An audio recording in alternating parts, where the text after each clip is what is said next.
আমি গত 90 সালে ইসলাম গ্রহণ করছি, তখন ওই ডিগ্রি ফাইনাল ইয়ারের ছাত্র। 90 সালে ডিগ্রি কমপ্লিট হয়েছে মুসলমান হওয়ার পর ওই বছরেই। এরপরে মাস্টার্স করছি ঢাকা ইউনিভার্সিটি থেকে।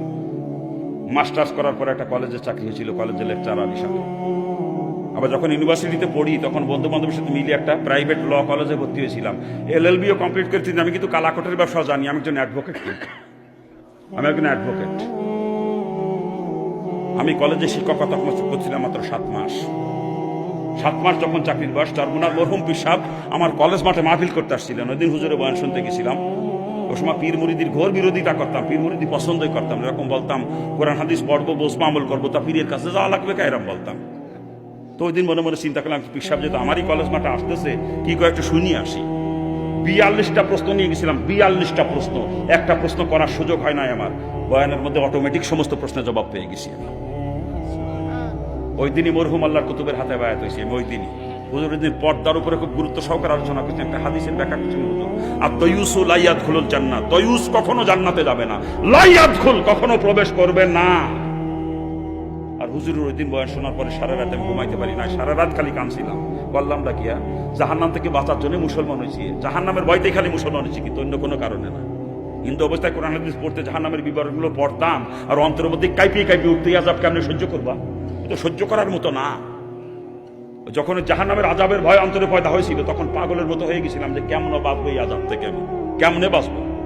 তখন কিসের মা বাপ, কিসের আত্মীয় স্বজন, কিসের অর্থ সম্পদ, কিসের নেতৃত্ব কর্তৃত্ব, কোনো কিছু আমার কাটকে রাখতে পারে নাই। সবকিছু লাথি মারে ফেলাই তুই বের হয়ে চলে আসছে। জাহান্নামের ভয়তে মুসলমান হয়েছি, ইসলাম গ্রহণ করছি জাহান্নাম থেকে বাঁচার জন্য, অন্য কোনো কারণে না। ওই দিন হুজুরের বয়ান শোনার পরে চিন্তা করতেছি যে এই জাহান্নাম থেকে বাঁচার জন্য মুসলমান হইলাম, আবার আমি এখন কলেজে যুবতী মেয়েদেরকে পড়াই, আমি তো দয়ুস, এই আমার তো জাহান্নামেই যাওয়া লাগবে। তা মুসলমানের লাভ কি হলো? খালি খালি সারা রাত কান্না থামাইতে পারি নাই, যেই চিন্তায় বললাম কি দুনিয়া বরবাদ করে দিয়ে চলেছে, এখন আখেরাতও বরবাদ করতেছি। হ্যাঁ, চোখের পানি ঝরতে ঝরতে পুরা বালিশটা ভিজে গেছে। রাত্রে ফজরের নামাজ পড়ে কাগজ কলম নিয়ে বসে রিজাইন লেটার লিখছি, লেখো অন্য লোকের মারফতে কলেজে পাঠাই দিছি। নিজে আর কলেজে যাই নাই, পর্যন্ত চাকরি শেষ।